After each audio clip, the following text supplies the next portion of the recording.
现在冬天很容易出现感冒、咳嗽、支气管、肺部的一些问题，尤其是家里边有小孩的，那小孩从出生一直到幼儿园毕业就没有好过，经常感冒咳嗽。那从环境角度上来说的话，那家里边正西出现问题的话，就极其容易出现这样的问题。因为正西它是兑卦，它主的就是肺部啦、支气管啦，就容易出现这类的问题，感冒啦、咳嗽啦，或者是咽炎啦这方面。另外呢，还有就东南出现问题的话，也容易感冒、咳嗽、发烧。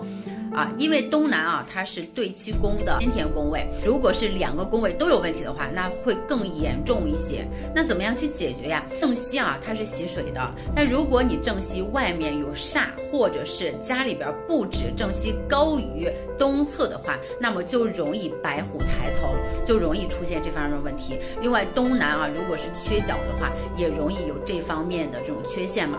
所以你在布置家里边的时候，正西就要干什么呀？要低一些，或者是布置水类的一些这种装饰物。东南缺角的话，那么你就可以在东南多种几棵大的这种绿植，或者是专业的一个补角的方法都是可以的。这个小妙招你要记清楚了。当然了，如果生病该去医院去医院这个只是我们从环境磁场的角度去说的。